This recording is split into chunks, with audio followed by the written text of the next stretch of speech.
Good morning everyone. I am Dr. E. Raghav from Department of Public Health Dentistry. Today we are going to learn about preventive resin restoration, commonly called PRR. This is an important conservative technique in dentistry that focuses on preventing caries progression while at the same time restoring small defects. It represents a modern shift in dental practice from aggressive cavity preparation to preservation of tooth structure. Over the next few minutes, we will go step by step through its definition, indications, types, clinical procedure, and its significance in preventive dentistry. What is PRR? Let us begin with the definition. A preventive resin restoration is minimally invasive restorative technique designed for managing early carious lesions, especially those that occur in pits and fissures of molars and premolars. Why pits and fissures? Because these are the most vulnerable sites of caries in young permanent teeth. Food particles, bacteria, and plaque easily get trapped in these grooves and they are very difficult to clean with the toothbrush. PRR, that is preventive resin restoration, essentially combines two approaches. Preventive role of pit and fissure sealants and the restorative role of resin composite materials. So it is both preventive and restorative at the same time, which makes it unique. Now, when should we consider PRR? There are several indications. Firstly, it is recommended for non-cavitated or minimally cavitated lesions. These are lesions that are just beginning and have not progressed deeply. Secondly, it is indicated in patients with high caries risk. This includes children and adolescents who may have poor oral hygiene, high sugar intake, or limited access to regular dental care. Thirdly, it is especially useful in newly erupted permanent molars and premolars. These teeth are most susceptible to decay immediately after eruption because their enamel is not yet fully matured and occlusal grooves are deep. And finally, it is useful for occlusal surfaces where caries activity is limited to pits and fissures while the rest of the tooth structure remains sound. Next, types of PRR. Depending on the extent of decay, PRRs can be classified into three types. Type A involves cases where no caries is present but the pits and fissures are at high risk. In this situation, only a sealant is placed.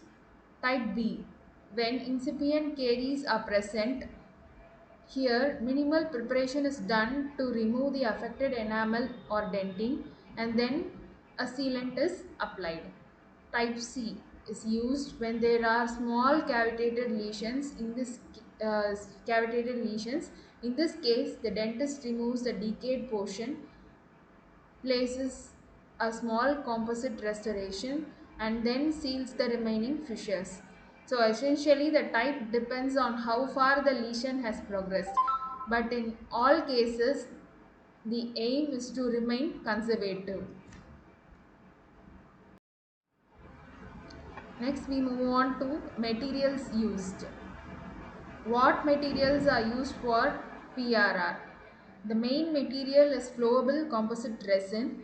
This is used to fill any small cavities. Along with that, we use a light cured fissure sealant which provides a protective layer over the grooves. An etching gel, usually 35 to 37% orthophosphoric acid, is used to condition the enamel surface. A bonding agent is also applied to enhance the adhesion between the tooth structure and the resin. In addition, the dentist will use polishing and finishing tools to ensure the smooth final surface that resists plaque accumulation.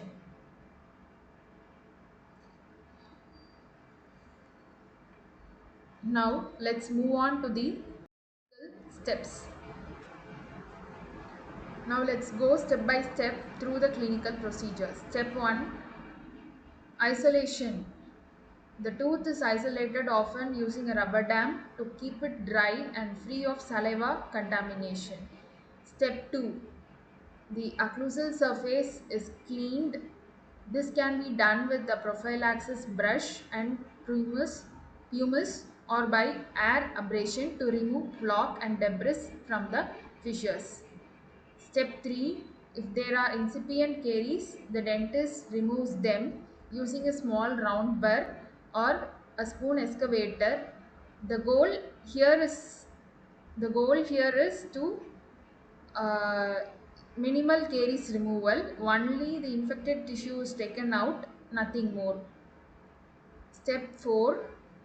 The prepared fissure is etched with phosphoric acid for about 15 to 30 seconds, then rinse thoroughly and dried. Step 5. A bonding agent is applied and light cured. Step 6.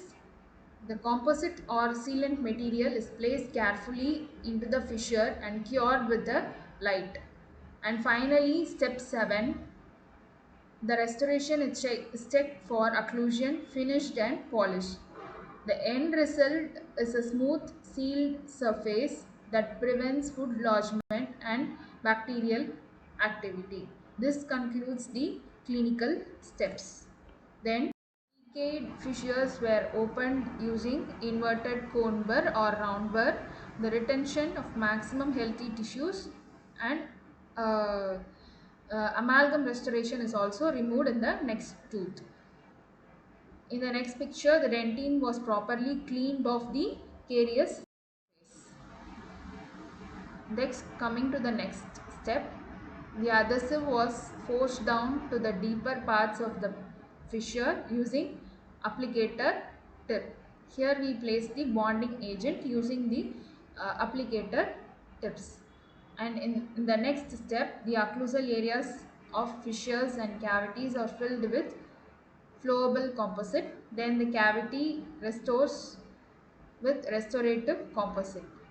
Then in a post-operative view, there is a clear surface, polished surface without any carious lesion, and the high points are also checked.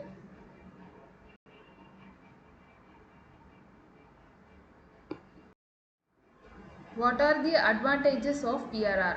Now, what are the benefits of this technique? Firstly, it preserves maximum tooth structure, which is the cornerstone of modern conservative dentistry. Secondly, it is minimally invasive, meaning the patient experiences less discomfort and the tooth retains its natural strength. Thirdly, it is cost effective compared to more extensive restorations. Fourthly, it is significantly reduces the need for future restorations because it prevents the progression of caries. And finally, PRR provides an excellent marginal seal which protects against micro leakage and secondary caries. Next, we move on to the limitations of this technique. Despite its many advantages, it has some limitations. It requires good patient cooperation, which may sometimes be difficult in very young or anxious children. It is also a technique sensitive procedure. If proper isolation is not maintained, the bond strength and longevity of the restoration may be compromised. And importantly, PRR is not suitable for deep or extensive caries. Once the lesion has progressed significantly into the dentine, a more conventional restoration or even endodontic therapy may be required.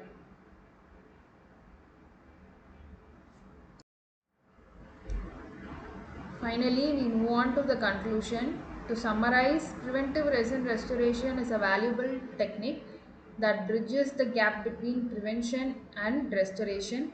It is especially effective in newly erupted permanent teeth of children and adolescents. By sealing the vulnerable pits and fissures while treating a small lesion conservatively, PRR helps in maintaining the long term health of the dentition. Therefore, PRR should be considered as a part of a routine pediatric and preventive dental care.